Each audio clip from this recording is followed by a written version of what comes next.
সদগুরু বৈষ্ণবগণের কৃপা ছাড়া কখনো ভগবানের কৃপা পাওয়া যায় না বাবা।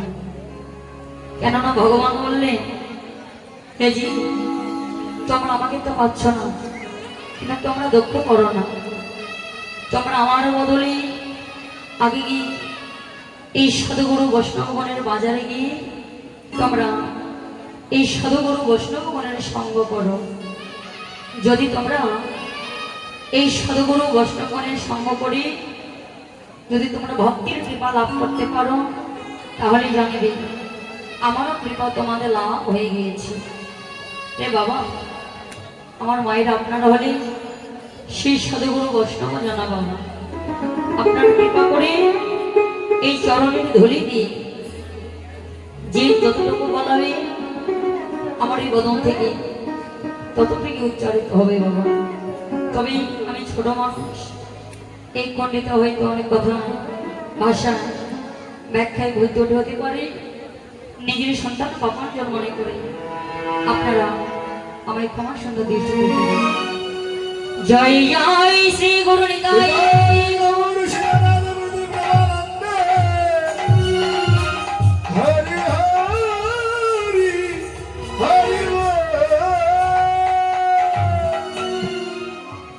হরে কৃষ্ণ কৃষ্ণ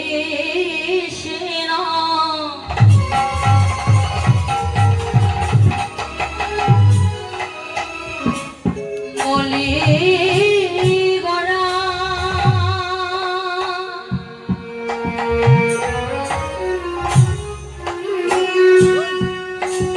হরে কৃষ্ণ কৃষ্ণ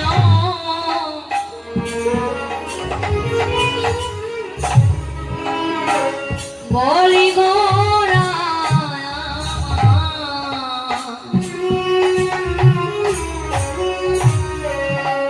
গোড়ায় আমার কাঁদে ঘন ঘন,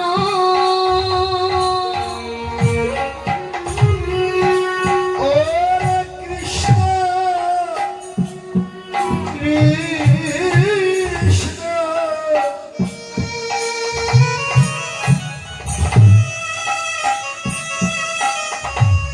বলি গোরা,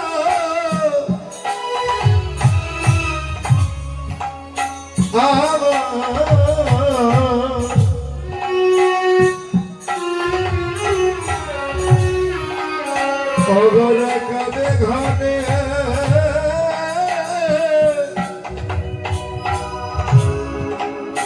ঘন,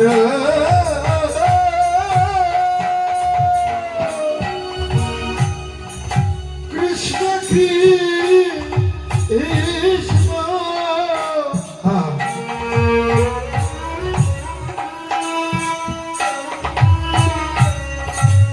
বলি গোরা,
ওরে জয় কৃষ্ণ শ্রী গৌরাঙ্গ আসলে না জয় কৃষ্ণ শ্রী গৌরাঙ্গ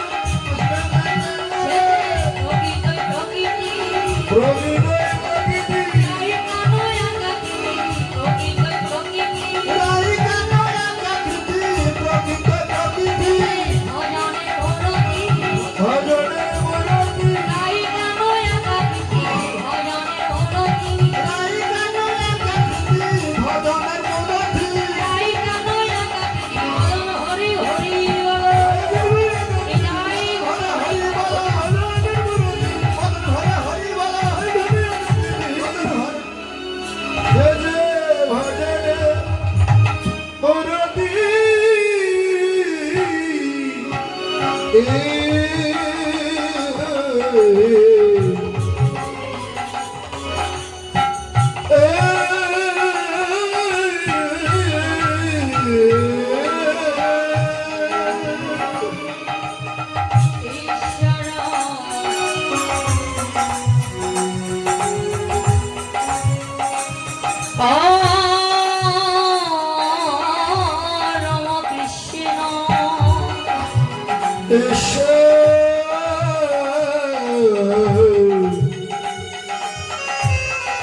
সচিদানন্দ বিগ্রহ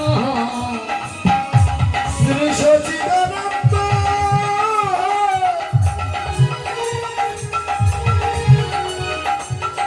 বিগ্রহ অনাদিরাদি গোবিন্দ সর্বকারণের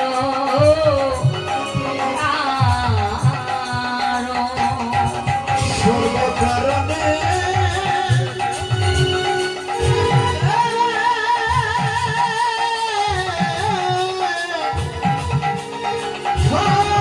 সর্বকারণে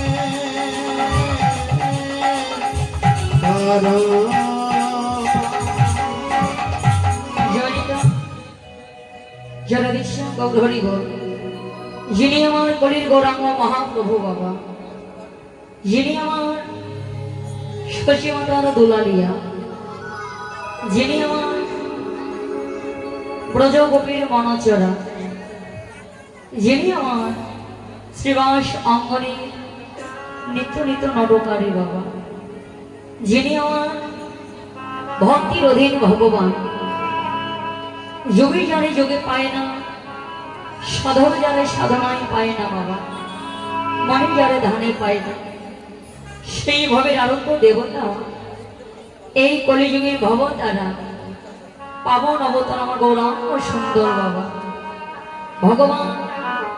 এই কলির অত্যাচারী পাপাচারী বাভিচারী দুরাচারী এই কৃষ্ণ ভোলা জীবকে জাগাবার জন্ম ভগবান আমার সত্য পিতা দাপর কলি বাবা, তাই না? এই 7টি যুগ, এই 4 যুগের 4 ভাগে ভগবান আমার যুগে যুগে অবতার হয়ে এসেছেন। কিন্তু ভগবান এই কলিযুগে বাবা কোনো অবতার নয় বাবা, অবতারই হয়ে এসেছে এই ধুলোর মাঝে। তবে যুক্তি কি? যিনি সর্বৈশ্বর্যপূর্ণ ভগবান বাবা, ভগবানকে পাবে কিভাবে? সত্য যুগে মানুষ ধ্যান করে ভগবানকে পেয়েছিল বাবা, তাই না? দেখো আমরা কি ধ্যান করতে পারবো বাবা? আমাদের কি সেই ধৈর্য ক্ষমতা আছে কারণ? দেখো আজকে আসলেরই কথা বাবা, আজকে আসলে প্রভুর হরিনাম হচ্ছে, কৃষ্ণ নাম হচ্ছে, ভক্ত সঙ্গ হচ্ছে। এই ভক্তির বাজারে এসে ভক্তের সঙ্গে যে প্রার্থনা আলিঙ্গন করবো মা, এই মধুমাত মধুর হরিনাম কৃষ্ণ নাম একটু যে বদনে আস্বাদন করব, ভক্তির চরণ ধরে হৃদয় অঙ্গে মাখিব, এই কৃষ্ণ নাম শোনার ভাগ্যে কিন্তু সকলের হয় না বাবা। হয়? সবার কি হয় বাবা কৃষ্ণ নাম শোনার ভাগ্য? হয় না। কেন হয় না? এই মায়ার সংসারে কাজকর্ম রেখে আমরা আসতে পারি না বাবা। তাহলে দেখো আমাদের তো হরিনাম কৃষ্ণনাম শোনারই তো সময় নাই বাবা হরিনাম। তাহলে আমরা ধ্যান করবো কিভাবে? এটা যোগী যজ্ঞ করে ভগবানকে পেয়েছিল বাবা। একটি যজ্ঞ করতে লাগে ব্রাহ্মণ, তাই না? সাথে লাগে ঘি। আপনি বাজারে ঘি কিনতে যাবেন, যত বেশি কিনা তেল পাবেন বাবা, 1 নম্বর কিন্তু ঘি এখন পাওয়া যায় না। হরিবল। দাপর যোগী পূজা অর্চনা করে ভগবানকে পেয়েছিল। কিন্তু মায়েরা এই বর্তমানে কলিযুগে কতজন দেবতা বাবা? কতজন বাবা? 33 কোটি দেবতা, তাই না? তাহলে দেখো এই 33 কোটি দেবতার মধ্যে কিন্তু আরো 2-1টা উল্টি এসে বসে বাবা। মায়ের মধ্যে এসে বেশি হয়, কারো কিছু একটা হলে ওই রোজা কবিরাজের কাছে নিয়ে গেলে কি বলে? দেবতা আশ্রয় করেছে, বলে না মায়েরা? বাস্তব কথা কিন্তু বলে। তাহলে দেখো এই 33 কোটি দেবতার মধ্যে বাবা যদি আরো 2-1টা উল্টি এসে বসে, তাহলে আমরা কাকে ছাড়া কাকে পূজা করবো, তাই না? আমরা তো বদনে 10-20টা দেবতার নামই বলতে পারি না বাবা, পারি? আমরা কি পারি? তাহলে 33 কোটি দেবতার নাম আমরা কিভাবে করবো বাবা? তাই তো বললেন ছেড়ে না, বদনে শুধু মধুমাখা হরি নাম করো, এই মধুমাখা কৃষ্ণ নাম করো। কেননা এই কলিযুগী যুগে হরের নাম হরের নামই মা কেবল কৌল নাস্থ গতির অনর্থ বাবা। এই কলির যুগে আমরা যে যার সাধন ভজন করি না কেন বাবা, এই মধুমাখা হরি নাম ছাড়া, এই কৃষ্ণ নাম ছাড়া এই কলিজীবের কোনো গতি নাই, গতি নাই। কিন্তু দেখো আমরা বেশিরভাগই কলির মানুষ, আমরা সংসারের মায়ের কান্নাগুলো আমরা কাঁদি বাবা। কারো স্বামী হারিয়ে গেলে আমরা কাঁদি, কেউ স্ত্রী হারা হয়ে কাঁদি, কেউ ছেলে মেয়ে আত্মীয় স্বজন হারা হলে কাঁদে বাবা। তবে দেখবে এই সংসারের মায়ার কান্নাগুলো সহজেই কিন্তু মা আমাদের 2 নয়নে এসে যায়। কিন্তু এই মধুমাখা মধুর হরি নামে, এই কৃষ্ণ নামে সহজে তো কারো নয়ন অশ্রু ধরে না বাবা। কিন্তু বাবা এই হরি নামের গুণে, কৃষ্ণ নামের গুণে জগতের কত শত পাষাণ গলে যায়, কিন্তু আমার মন পাষাণ তো গলে না বাবা।